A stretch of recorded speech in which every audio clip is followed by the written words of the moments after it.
Hello friends.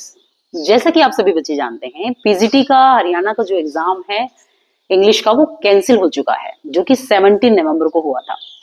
तो इसी के साथ सारे बच्चे जो है, जिन जिन बच्चों ने पेपर दिया था, एग्जाम दिया था, जिनका क्वालिफाई नहीं हुआ था या जिनका क्वालिफाई हो गया था, सभी के सभी बच्चे जो है जोरों शोरों से लगे हुए हैं। क्योंकि आपको पता है कि पिछली जो पीजीटी की जो भर्ती है, जो अदर सब्जेक्ट्स की है, वो अच्छे से हो चुकी है और सिर्फ इंग्लिश की भर्ती है वही रहती है। तो इसीलिए अब गवर्नमेंट भी जो है विद इन 1 मंथ जो है फटाफट कंप्लीट करने की कोशिश करेगी। क्योंकि अगर ये रीओपन होता और दूसरे बच्चे भी अगर इसके अंदर फॉर्म को अप्लाई करते, तो हम सोच सकते थे कि 2 महीने, 3 महीने या 4 महीने बाद जो है इसकी एग्जाम की डेट आएगी। लेकिन अब आप मान के चल सकते हैं कि जो इसकी डेट है वो 1 मंथ के अंदर जो है आ जाएगी। तो इसीलिए हमारी जो तैयारी है वो अभी से हमें स्टार्ट करना है। जो भी बच्चा जुड़ना चाहता है मेरे साथ, करना चाहता है तैयारी, वो कर सकता है। आज हम जो है स्टार्टिंग से जो पहला जो हमारा राइटर है विलियम शेक्सपियर है, विलियम शेक्सपियर के बारे में जानेंगे, इनके वर्क्स के बारे में जानेंगे। अभी यहाँ पे एक छोटी सी बायोग्राफी मैंने इनकी लिखी हुई है, इसको मैं एक्सप्लेन करूंगी आपके सामने। उसके बाद में हम इनके जो फेमस ट्रेजेडीज हैं, 4 ट्रेजेडीज जो इनकी इतनी ज्यादा फेमस हैं, उनके बारे में, उनके कैरेक्टर्स के बारे में, उसकी जो है समरीज के बारे में हम डिस्कस करेंगे। और उसके बाद जो है इनकी जो कोटेशंस हैं, जो फेमस कोटेशंस है, उनके बारे में मैं आपके साथ डिस्कस करूंगी कि कौन सी कोटेशंस जो है, किस जो कैरेक्टर्स ने बोला है, किस समय में बोला है। तो वो सारी चीजें, क्योंकि ये हमारे एग्जाम के पॉइंट ऑफ व्यू से काफी ज्यादा इंपॉर्टेंट है। और अगर आप मेरे साथ मेरी वीडियो में बने रहते हैं, तो ये सारी की सारी जो तैयारी जो है हम करेंगे इसी वीडियो में। आप जो है, आपको ये सारी चीजें देखने को मिलेगी। तो आप मान के चलिए कि आप एक वीडियो के साथ जो है एक जो राइटर को कवर अप कर लेंगे। तो आइए बने रहिए मेरे साथ मेरी वीडियो में। और जो कि है विलियम शेक्सपियर के बारे में। विलियम शेक्सपियर, जिसको एलिजाबेथन और जैकोबिन एज दोनों से जोड़ा जाता है। विलियम शेक्सपियर जो है, जिनको फादर ऑफ इंग्लिश भी बोला जाता है, जिनको बार्ड ऑफ एवन के नाम से भी जाना जाता है। और इनको जो है, इनका बर्थ और इनकी जो डेथ है, उनको यहाँ पे मेंशन किया हुआ है मैंने। इनका जो बर्थ प्लेस जो है वो स्टैटफोर्ड के नाम से जाना जाता है। इनका जो बर्थ है फ्रेंड्स, वो जो है बिल्कुल एग्जैक्टली जो बुक्स के अंदर मेंशन नहीं है, क्योंकि इनका बैप्टाइज जो है वो मेंशन किया हुआ है। बैप्टाइज जो है उनका 26 अप्रैल 1564 में बताया गया है। और बैप्टाइज जो है क्रिश्चियन में 3 डेज, जन्म के 3 दिन के जो है बाद में ये होता है। और इसीलिए जो अंदाजा लगाया गया है कि इनका जन्म जो है 23 अप्रैल 1564 में हुआ है। इनकी जो मृत्यु है 1616 में, इनकी 52 की एज में इनकी मृत्यु हो गई थी। फ्रेंड्स, 49 की एज में इन्होंने जो है अपने करियर से संन्यास ले लिया था और 52 की एज में जो है इनका देहांत हो गया था। इनकी एक फेमस ड्रामा कंपनी है जिसका नाम है लॉर्ड चैम्बरलिन्स मैन। और इनके थिएटर्स हैं, 2 थिएटर हैं जो कि इनसे लिंक करते हैं, काफी ज्यादा फेमस रहे थे। पहला है ग्लोब थिएटर और दूसरा है ब्लैक फ्रियर्स थिएटर। और उसके बाद में इनके जो एक कंटेम्प्रेरी राइटर के नाम से जो जाने जाते हैं वो है बेन जॉनसन। और इनके वर्क के बारे में आप अच्छे से जानते हैं। इन्होंने 154 जो है इनके जो सोनेट्स रही हैं, इन्होंने 38 जो है इनकी प्लेज रही हैं। 38 प्ले के अंदर इन्होंने 18 जो है वो कॉमेडीज लिखी, 10 जो है इन्होंने हिस्ट्रीज लिखी और 10 जो है इन्होंने ट्रेजेडीज लिखी। इनका जो लास्ट प्ले के रूप में जो है द 2 नोबल किंग्समैन को जाना जाता है। अगर हम इनके फैमिली के बैकग्राउंड के बारे में जाने, तो इनके जो फादर है वो जॉन है एंड मदर जो है वो मैरी है और इनकी वाइफ का नाम एन है। अगर फ्रेंड्स के बारे में हम देखते हैं, तो फ्रेंड्स में जो है जॉन हेमिंगवे और हेनरी कॉन्डेल जो है इनके फ्रेंड्स रहे हैं। और साथ में बेन जॉनसन भी जो है इनके फ्रेंड रहे हैं। जॉन हेमिंगवे और हेनरी कॉन्डेल ने इनका फर्स्ट फोलियो जो है पब्लिश करवाया था और बेन जॉनसन ने जो है प्रीफेस जो है इनका पब्लिश किया। तो ओवरऑल जो है ये बायोग्राफी जो विलियम शेक्सपियर की हमने डिस्कस की है। अब जो है नेक्स्ट जो है हमारा रहेगा इनकी ट्रेजेडीज के बारे में, जिनमें से भर भर के क्वेश्चन पूछे जाते हैं। आइए फ्रेंड, अब हम करते हैं फेमस ट्रेजेडीज के बारे में। फेमस हमारी जो ट्रेजेडीज हैं वो है सबसे पहले हैमलेट। हैमलेट जो है एक रिवेंज बेस्ड जो है हमारी स्टोरी है। और नेक्स्ट है हमारी ट्रेजेडी ओथेलो। ओथेलो जो है जेलसी और सस्पिशियस को शो करती है। थर्ड है किंग लियर। किंग लियर जो है प्राइड को दिखाती है, क्योंकि किंग लियर जो है काफी ज्यादा चापलूसी को पसंद करता है, काफी घमंडी राजा होता है। नेक्स्ट है हमारी मैकबेथ, जो कि एक एम्बिशन बेस्ड स्टोरी है। एम्बिशन की वजह से मैकबेथ का लास्ट में जो है ट्रेजिक तरीके से जो है इसकी मृत्यु हो जाती है। नेक्स्ट है हमारा रोमियो और जूलियट का, जो कि एक लव अफेयर ट्रेजेडी है। उसके बाद है जूलियस और सीजर, जो कि पावर और एसेसिनेशन बेस्ड स्टोरी है। फ्रेंड्स, एसेसिनेशन मतलब होता है षड्यंत्र, यानी कि जूलियस सीजर को एक षड्यंत्र के द्वारा जो है मारा जाता है इसमें। उसके बाद है एंटोनी और क्लियोपेट्रा, जो कि एक लव अफेयर है। नेक्स्ट है हमारा कॉरियोलानस, और जो कि एक रिजेक्शन और रिवेंज बेस्ड जो है हमारी ट्रेजेडी है। उसके बाद हमारी जो है कुछ और भी ट्रेजेडीज बचती हैं जो कि शेक्सपियर ने लिखी है, लेकिन जो हमारी मोस्ट इंपॉर्टेंट जो ट्रेजेडीज हैं फ्रेंड्स, वो ये चार हैं, हैमलेट, ओथेलो और मैकबेथ, जिसको हम हॉकम, यानी कि अगर आपको याद करना है तो आप HOKM, हॉकम से जो है इन चार ट्रेजेडीज के नाम याद कर सकते हैं। और सबसे पहले जो हैमलेट लिखी गई थी, उसके बाद ओथेलो, उसके बाद किंग लियर, उसके बाद मैकबेथ। तो आपको इससे जो है इसकी सीरीज भी याद हो जाएगी। ठीक है फ्रेंड्स, अब हम नेक्स्ट वीडियो में करेंगे हैमलेट। हैमलेट के सारे कैरेक्टर्स जो है मैं आपको बताऊंगी, और क्या उसकी जो स्टोरी रही है, कैसे वो जो ट्रेजेडी जो है वो हम देखें। तो आइए फ्रेंड्स, अब हम देखेंगे हैमलेट के कैरेक्टर के बारे में और जानेंगे इसकी समरी के बारे में। तो देखिए हैमलेट जो इस ट्रेजेडी का सबसे जो फेमस पार्ट है हैमलेट, और हैमलेट में जो है ओफिलिया जो है एज अ हीरोइन इसके अंदर है, इसका कैरेक्टर हीरोइन का है और हैमलेट इसमें हीरो का कैरेक्टर है। देखते हैं इस ट्रेजेडी को। अब यहाँ पे जो घोस्ट है, स्टार्टिंग में जो क्या होता है, घोस्ट नजर आता है मार्सिलस को और बर्नैंडो को। मार्सिलस और बर्नैंडो को जो घोस्ट नजर आता है, तो वो दोनों जाकर, ये दोनों फ्रेंड्स कॉर्टियर्स हैं। ये क्या हैं? ये कॉर्टियर्स हैं। जब ये कॉर्टियर्स जाके होरेशियो कौन है? होरेशियो हैमलेट का फ्रेंड है, ये फ्रेंड है हैमलेट का। तो ये दोनों जाकर, मार्सिलस और बर्नैंडो जाकर होरेशियो को ये बात बताते हैं। अब होरेशियो इस बात को जो है हैमलेट को बताता है कि उनको क्या दिखा है, एक जो है घोस्ट नजर आया है। ठीक है, अब ये जो घोस्ट है वो ये बताते हैं कि ये जो घोस्ट है वो, उसका जो आकृति है, उसका जो रूप है, उसको कैसा लगा, उसको वो हैमलेट के पिता के जैसा लगा। और ये बात सुनकर हैमलेट जो है उसकी भी जिज्ञासा होती है कि वो खुद जाकर जो है घोस्ट को देखे।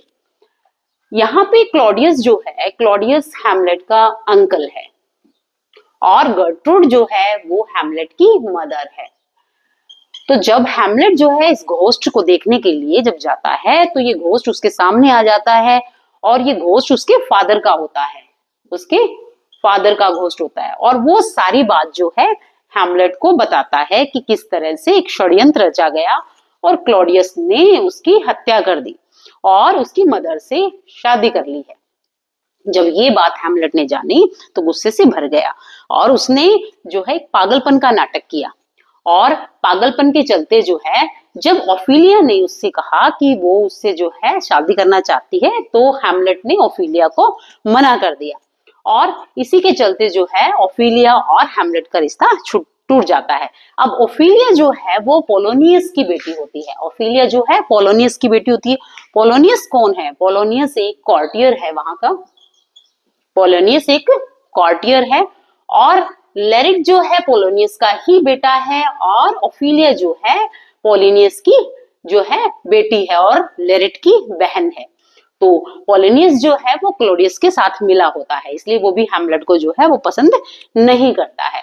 अब इस दौरान जब हैमलेट को ये सारी बात पता लग जाती है, तो हैमलेट जो एक प्लान करता है कि अब वो जो है क्लोडियस से बदला लेगा। तो उसने जो क्या है, एक ड्रामा जो है, एक पार्टी जो है तैयार करी, और क्लोडियस के सामने, पूरे महल के सभी सदस्यों के सामने जो है उसने एक जो है ड्रामा करके दिखाया, एक नाटक किया, जिसमें हैमलेट ने जो है मुख्य किरदार निभाया। और हैमलेट ने वो सारी स्टोरी जो है, जो उसके फादर ने उसे बताई थी, वो एज इट इज जो है उसने उसको किया कि क्लोडियस ने किस तरह से जो है उसके पिता को मारा और कैसे जो उसकी माँ से विवाह कर लिया। जब क्लोडियस ने ये सारी चीज देखी, तो उसको लगा कि हैमलेट को ये सारी चीज कैसे पता लगी। उसको बड़ा गुस्सा आया, और उसने उस जो नाटक को बीच में ही बंद करवा दिया। अब यहाँ पे हैमलेट जो है पागलपन का नाटक कर रहा था, तो क्लोडियस ने कहा कि इसको जो है हमें कुछ समय के लिए महल से दूर भेजना होगा। और जब ऐसा नहीं कर पाया, तो उसने महल में ही एक जो है द्वंद्व युद्ध जो उसने रचा, जहां पर उसने लिरिट्स को जो है हैमलेट के साथ युद्ध करने के लिए कहा। और वहां पे जो कुछ ड्रैगर और जो स्वॉर्ड है वो ऐसी रखी गई जिसके ऊपर पॉइजन लगाया हुआ था, ताकि जब हैमलेट और जो लेरिट जो लड़े, तो लेरिट जो है हैमलेट को उस पॉइजनस तलवार से उस पर वार करे, और हैमलेट जो है वहीं पर मर जाए। अगर ऐसा ना हो तो क्लॉडियस ने कुछ पॉइजन जो है वहां पे अपने पास भी रखा हुआ था, वो किसी ड्रिंक में जो है मिलाकर उसको रखा हुआ था, ताकि जैसे ही अगर वो बच के आ जाता है तो क्लॉडियस उसको वो ड्रिंक दे देगा।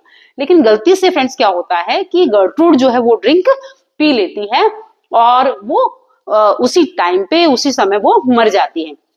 हैमलेट जब ये सारी चीजें देखता है तो उसको बड़ा गुस्सा आता है और वो जख्मी हालत में, क्योंकि दोनों का युद्ध हुआ था और दोनों ही जख्मी हो जाते हैं, अब हैमलेट और लेरेट दोनों के दोनों जख्मी हो जाते हैं और हैमलेट जो है क्लॉडियस को जाके मार देता है। अब यहाँ पे जो पोलोनियस है, पोलोनियस जो है वो एक कॉर्टियर है और क्योंकि आपको पता है वो क्लॉडियस से मिला होता है, तो स्टार्टिंग में, अभी जो ये सीन है ये बाद में होता है, और स्टार्टिंग में जब हैमलेट को ये बात पता लगती है कि उसकी माँ ने जो है क्लॉडियस से शादी कर ली है, तो गुस्से से वो क्या है अपनी माँ के चैम्बर में जाता है। वहां पे गर्ट्रूड के चैम्बर में पहले से ही पोलोनियस होता है, छुप के बैठा होता है। हैमलेट को जैसे ही वहां पता लगता है कि कोई वहां है, हैमलेट उस पर वार करता है और पोलोनियस जो है वहीं पर मर जाता है। अब यहाँ पे जो है पोलोनियस को हैमलेट मार देता है, फिर क्लॉडियस को भी जो है, क्लॉडियस को हैमलेट मार देता है, गर्ट्रूड जो है जहर पी के मर जाती है, और जो लेरेट जो है, हैमलेट और लेरेट का जो युद्ध होता है उसमें लेरेट मर जाता है। ओफिलिया अपने पिता की मृत्यु को सहन नहीं कर पाती है और वो भी पागल हो जाती है और खुद का जो है वो सुसाइड कर लेती है। यहाँ पे ओफिलिया भी ऐसे मर जाती है। ऑस्ट्रिक जो है, ऑस्ट्रिक यहाँ पे एक फुलिश जो कॉर्टियर है और योरिक जो है जेस्टर है इसके अंदर, और मर्सिलस और बर्नेंडो का हमने स्टार्टिंग में ही जिक्र किया था, कॉर्टियर है ये। अब यहाँ पे ये जब सारी स्टोरी जो है होरेशियो, क्योंकि होरेशियो एकमात्र जो होता है जो यहाँ पे बसता है इस स्टोरी में, होरेशियो ये सारी बात जाकर फोर्टिनब्रास को सुनाता है। अब यहाँ पे हम देखेंगे कि फोर्टिनब्रास कौन है। फोर्टिनब्रास जो है वो प्रिंस ऑफ नॉर्वे है। फोर्टिनब्रास कौन है? नॉर्वे का प्रिंस है, क्योंकि उसके साथ भी ऐसी ही घटना हुई थी, उसके पिता को ऐसे ही षड्यंत्र के चलते मारा गया था। तो वो जो हैमलेट के साथ था, वो चाहता था कि हैमलेट जो है वो इस युद्ध में जीते, हैमलेट जो है वो इस षड्यंत्र को जो है वो काट के जो है अपने पिता का बदला ले सके। तो फोर्टिनब्रास जो है एक अच्छा इसमें कैरेक्टर है, और होरेशियो जो है ये सारी की सारी बात जाकर किसको बताता है? फोर्टिनब्रास को बताता है। तो ये सारा का सारा जो है ट्रेजेडी इस टाइप से, जो हैमलेट लास्ट में जो हैमलेट है क्योंकि वो जख्मी होता है और क्लॉडियस को मारकर हैमलेट भी मर जाता है, तो इस तरह से एक ये ट्रेजेडी जो है बन जाती है ये स्टोरी। फ्रेंड्स, नेक्स्ट हमारी ट्रेजेडी है ओथेलो। तो आइए बड़े इंटरेस्टिंग वे में ओथेलो को पढ़ेंगे। ओथेलो इसमें मॉरिस का जर्नल होता है और ब्रेबेंसियो डेस्डेमोना का फादर है। जब डेस्डेमोना ओथेलो से शादी कर लेती है तो ब्रेबेंसियो को बिल्कुल भी ये बात पसंद नहीं होती, क्योंकि ओथेलो एक हबसी है और ब्रेबेंसियो बिल्कुल नहीं चाहता कि डेस्डेमोना जो है ओथेलो से शादी करे। ओथेलो का जो है कैसियो के साथ एक बहुत ही अच्छा संबंध होता है, क्योंकि कैसियो काफी ज्यादा खुश मिजाज का व्यक्ति होता है, वो काफी ज्यादा हंसी मजाक करता है और ओथेलो को ये चीजें उसकी काफी ज्यादा पसंद है। ओथेलो खुद कैसियो को डेस्डेमोना से मिलवाता है ताकि वो भी उसको एंटरटेन कर पाए डेस्डेमोना को। यहाँ पे इयागो एक कैरेक्टर है। इयागो एडवाइजर है ओथेलो का, लेकिन ये इयागो से ओथेलो से ये क्या करता है? ये नफरत करता है। इसका एक रीजन है, क्योंकि ओथेलो ने कैसियो को लेफ्टिनेंट बना दिया था आर्मी का, जबकि डिजर्व इयागो करता था। लेकिन इयागो जो है वो काफी ज्यादा हेट करने लग जाता है ओथेलो से, और ये मन ही मन जो है प्लान बनाता है कि वो इसका बदला लेगा ओथेलो से।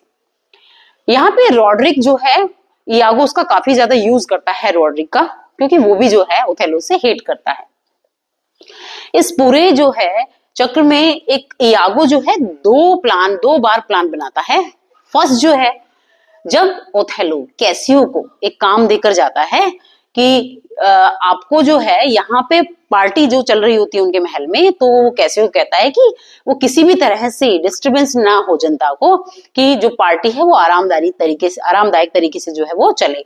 लेकिन क्या होता है, वहां पे कैसियो को अकेला देखकर इयागो पहुंच जाता है और इयागो जो है एक और व्यक्ति के साथ जो है कैसियो की लड़ाई करवा देता है, इसको काफी ज्यादा शराब पिलाता है।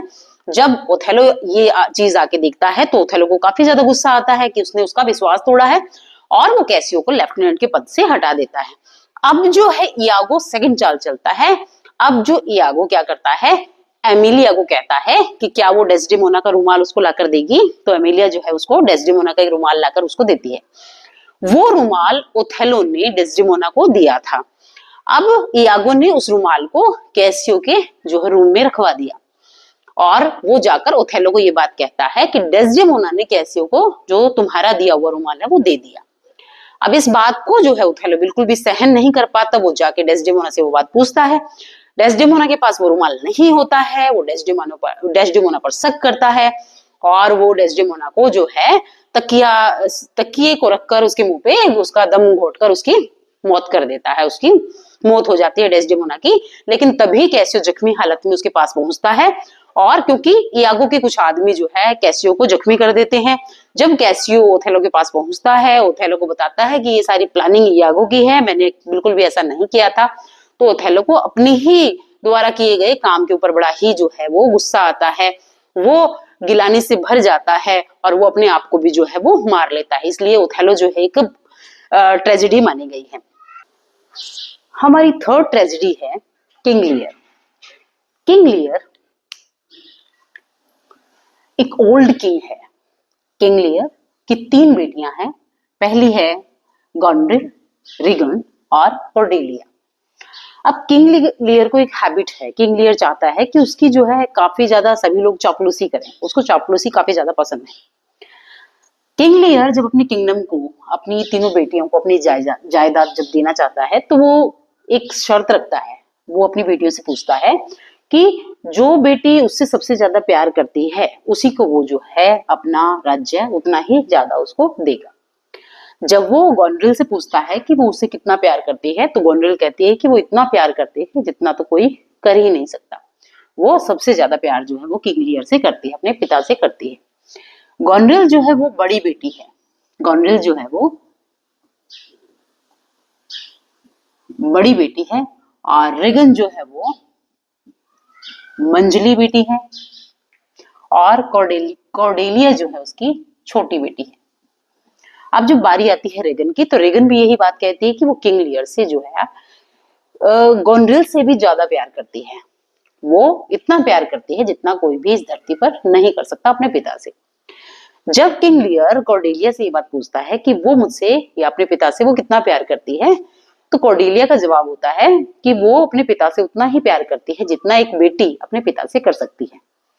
ये बात सुनकर किंग लियर को बड़ा ही गुस्सा आता है। वो कॉर्डेलिया को अपनी जायदाद से बेदखल कर देता है। ये बात सुनकर जो कैंट जो है उसका कॉर्टियर है और उसका काफी ज्यादा वफादार है किंग लियर का। तो कैंट जो है उसको कॉर्डेलिया पर जो है ये दया आती है। वो कहता है कि किंग लियर से बोलता है कि आप जो है कॉर्डेलिया के साथ काफी बहुत बुरा कर रहे हैं। अब किंग लियर जो कि जहाँ की उसको चापलूसी इतनी अच्छी लगती है, कैंट का इस तरह से बोलना उसको बिल्कुल भी पसंद नहीं होता। वो कैंट को भी अपने दरबार से निकाल देता है और कहता है कि वो कभी भी उसको मुंह भी ना दिखाए, वो यहाँ से चला जाए। अब गोनड्रिल की शादी जो है अल्बेनी से हो जाती है और रेगन की शादी जो है कॉर्नवेल से हो जाती है। अब जब कॉर्डेलिया की शादी की बात आती है तो बरगुंडी और किंग ऑफ फ्रांस जो है वहां पे आते हैं। लेकिन बरगुंडी को जैसे ही पता लगता है कि किंग लियर ने उसको जायदाद से बेदखल कर दिया है तो बरगुंडी जो है उसको वहीं से जो है वो चला जाता है और बिल्कुल भी जो है अब शादी के लिए वो नहीं चाहता है कि वो कॉर्डेलिया से शादी करे। लेकिन किंग ऑफ फ्रांस जो है वो अब कॉर्डेलिया से शादी कर लेता है और कॉर्डेलिया उन्हीं के साथ जो है कहाँ चली जाती है, फ्रांस चली जाती है। अब जो है नेक्स्ट है हमारा ग्लोस्टर। ग्लोस्टर भी कैंट की तरह ही दरबारी है और काफी ज्यादा वफादार है किंग लियर का। इसके 2 बेटे हैं, एडगर और एडमंड। एडगर इसका जायज बेटा है और एडमंड इसका नाजायज बेटा है। लेकिन एडमंड को इसी बात का बड़ा ही दुख है क्योंकि वो नाजायज बेटा है किसका, ग्लोस्टर का। इसलिए वो एक चाल चलता है और वो अपने पिता को ये बात कहता है कि एडगर जो है उसको मारना चाहता है। तो इस बात को सुनकर ग्लोस्टर जो है एडगर को वहां से जो है अपने जो घर से निकाल देता है और एडगर को जो है बाहर रहना पड़ता है। अब एडगर जो है बाहर टोम बन के भेष बनाकर जो है एडगर रह रहा है। अब जब क्या होता है, किंग लियर ने अपने जो है राज्य को अपनी गोनड्रिल और रेगन के बीच में जो है वो डिवाइड कर दिया। लेकिन वो अपने साथ 100 नाइट्स रखता है, अपने साथ 100 नाइट्स रखता है। ठीक है, सो नाइट्स, ताकि उसको भी ऐसा लगे कि वो क्या है कि राजा है, राजा वाली उसको फीलिंग आए। वो बिल्कुल भी जो है ऐसा नहीं चाहता है कि वो बिल्कुल जो है अपनी बेटियों पे डिपेंड हो जाए। लेकिन यहाँ पे जब वो गोनरिल से मिलने के लिए जाता है अपने सो नाइट्स को लेकर, तो गोनरिल जो है अपने पिता को कहती है कि आप जो है सो नाइट्स की जगह 50 नाइट्स रखिए, आप इतने बड़े इतने ज्यादा नाइट्स जो है अपने साथ मत रखिए। तो ये बात सुनकर जो है किंग लियर को जो है बहुत गुस्सा आता है कि गोनरिल जो उसे जो है सिर्फ चापलूसी कर रही थी, उससे प्यार नहीं करती है। तो वो ये बात जो है देखकर कहता है कि वो अब किसके पास जा रहा है, रेगन के पास जा रहा है, कि रेगन उससे जो है बहुत ज्यादा प्यार करती है। जब किंग लियर रेगन के पास जा रहे होते हैं तो गोनरिल ने जो है रेगन के पास पहले ही एक लेटर भेज दिया जिसमें उसने वो सारी बातें बताई। जैसे ही किंग लियर रेगन के पास पहुंचता है तो रेगन कहती है किंग लियर को कि गोनरिल तो आपको जो है 50 नाइट्स रखने दे रही थी, मैं तो आपको जो है बिल्कुल 25 जो है नाइट्स रखने दूंगी। ये बात सुनकर किंग लियर को बड़ा ही गुस्सा आता है कि उन दोनों बेटियों को उसने ये समझा कि वो उससे बहुत ज्यादा प्यार करती है, उसने अपना सारा का सारा किंगडम उनको दे दिया। उनको बड़ा गुस्सा आया।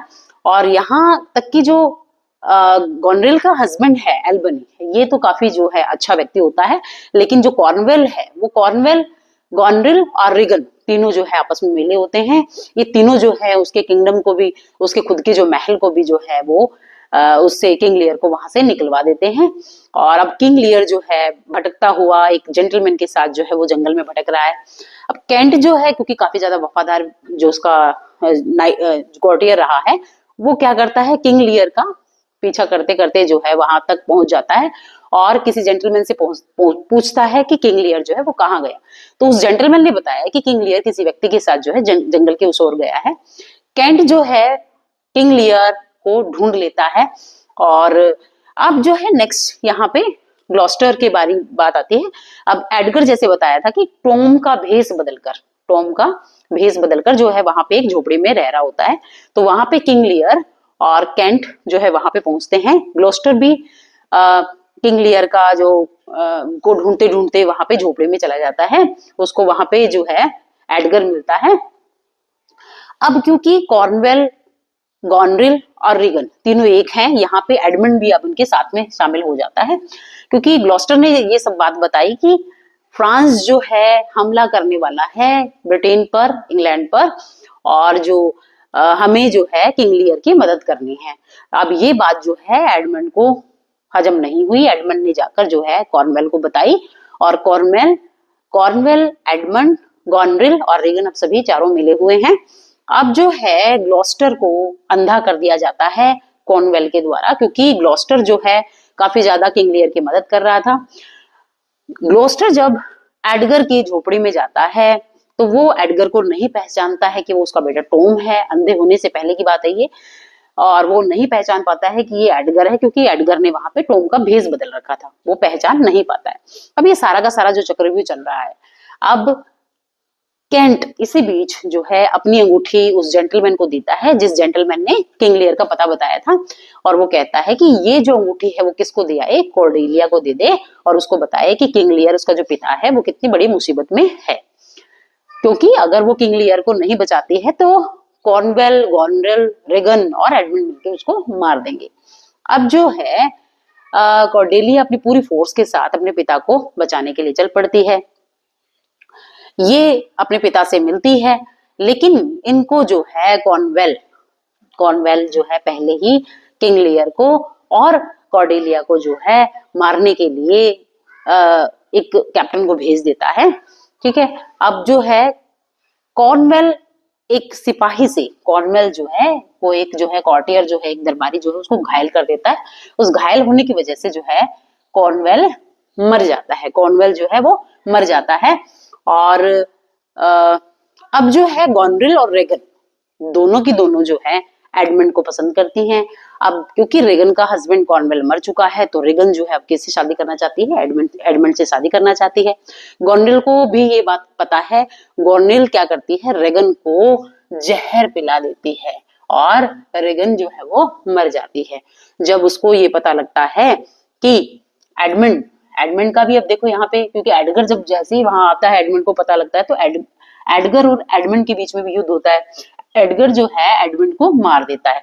जब गॉनरेल को ये पता लगता है कि एडमंड जो है वो मर गया है, तो गॉनरेल भी अपने आप को मार लेती है। ठीक है। अब जो है कॉर्डेलिया और किंग लियर जो है कहाँ है, जेल में बंद है। जो किसने बंद करवाए थे, एडमंड ने बंद करवाए थे। और एडमंड ने जो है वहां पे एक कैप्टन भेजा था, किसको मारने के लिए, किंग लियर को और कॉर्डेलिया को मारने के लिए। अब उस कैप्टन की जो है जेल में काफी ज्यादा जो भिड़त होती है किंग लियर से, तो किंग लियर जो है कैप्टन को तो मार देता है पर कॉर्डेलिया को नहीं बचा पाता है। और अपनी बेटी के दुख में फिर जो है किंग लियर भी जो है वो मर जाता है, किंग लियर भी मर जाता है। केंट भी जो है इसी युद्ध के दौरान किंग लियर को बचाते बचाते जो है मर जाता है। अब जो है कौन बचा यहाँ पे, ग्लॉस्टर जो है अंधा हो गया था। जब उसको एडगर जब ये सारी सच्चाई बताता है कि वो टॉम नहीं, वो उसका बेटा एडगर है, उस समय जो है उसकी कंडीशन बिल्कुल ही जो है बिल्कुल नाजुक होती है। तो एडगर भी इसी युद्ध के दौरान जो है वो मर जाता है। अब जो है एल्बनी और दूसरा कौन है जो बचा है यहाँ पे, एडगर, दो ही जो है ये कैरेक्टर इसके अंदर बचते हैं। और किंग लियर और बाकी सभी इनकी तीनों डॉटर्स की और इनके जो है कॉर्नवेल इनका जो डॉटर का जो पति है उसकी जो है मृत्यु हो जाती है। तो ये सारी की सारी स्टोरी है। आई थिंक आपको अच्छे से समझ में आई होगी। Thank you.